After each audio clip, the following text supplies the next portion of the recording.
Matthew chapter 8, verse 18 to 34. Now when Jesus saw great multitudes about him, he gave commandment to depart unto the other side. And a certain scribe came and said unto him, Master, I will follow thee whithersoever thou goest.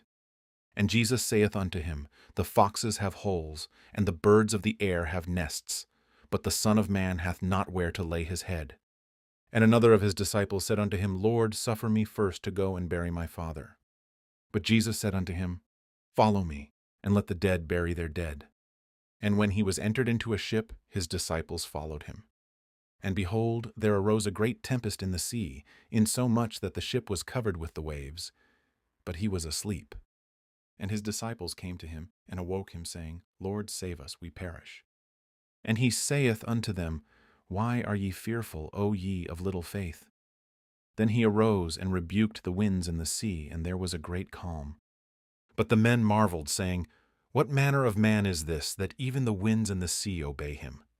And when he was come to the other side, into the country of the Gergesenes, there met him two possessed with devils, coming out of the tombs, exceeding fierce, so that no man might pass by that way. And behold, they cried out, saying, What have we to do with thee, Jesus, thou Son of God? Art thou come hither to torment us before the time? And there was a good way off from them an herd of many swine feeding. So the devils besought him, saying, If thou cast us out, suffer us to go away into the herd of swine. And he said unto them, Go. And when they were come out, they went into the herd of swine. And behold, the whole herd of swine ran violently down a steep place into the sea, and perished in the waters.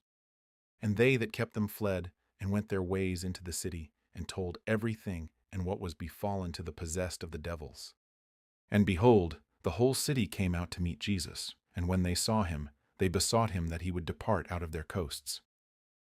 This section of Matthew chapter 8 continues revealing the authority of Jesus Christ, but it also highlights the cost of discipleship and the various ways people respond to him. While many were attracted to Christ because of his miracles, Jesus made it clear that following him required commitment, faith, and a willingness to place him above earthly priorities. A scribe enthusiastically declared that he would follow Jesus wherever he went. Jesus responded by reminding him that the Son of Man lived a life of sacrifice and rejection. Unlike animals that had places to rest, Christ often had no permanent earthly home. The point was not that discipleship was impossible, but that it carried a cost that many had not fully considered. Another disciple wanted to delay following Christ until after attending to family matters. Jesus' response emphasizes the urgency and priority of following him. The kingdom of God was not something to be placed behind other pursuits. Christ demanded first place. The scene then shifts to the Sea of Galilee. As the disciples crossed the water, a violent storm arose. Experienced fishermen feared for their lives while Jesus slept peacefully. Their panic revealed how little they understood about the one who was with them. When they cried out for help, Jesus rebuked both their fear and the storm itself. Instantly the winds and waves obeyed him. The disciples were astonished because this miracle demonstrated something far greater than healing sickness. The forces of nature themselves submitted to Christ's authority. The question, What manner of man is this?, points the reader toward the truth that Jesus is far more than a mere man. Upon arriving in the country of the Gergesenes, Jesus encountered two men possessed with devils. These demons immediately recognized him as the Son of God. Interestingly, the demons understood his authority even when many people did not. They knew judgment was coming in the future and recognized that Christ had complete power over them. With a single command, Jesus cast the devils out. The demons entered a herd of swine, which then rushed into the sea and perished.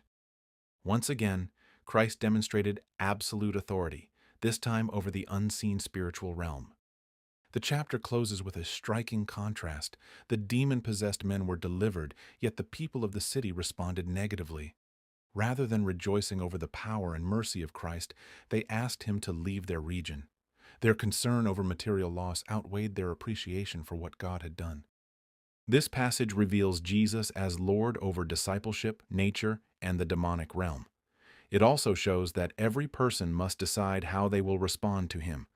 Some follow, some fear, some worship, and some reject him. The authority of Christ is undeniable, but the response to that authority differs from person to person. Thank you for watching. Subscribe for more KJV Bible Teaching. Until next time, search the Scriptures. Grace be with you.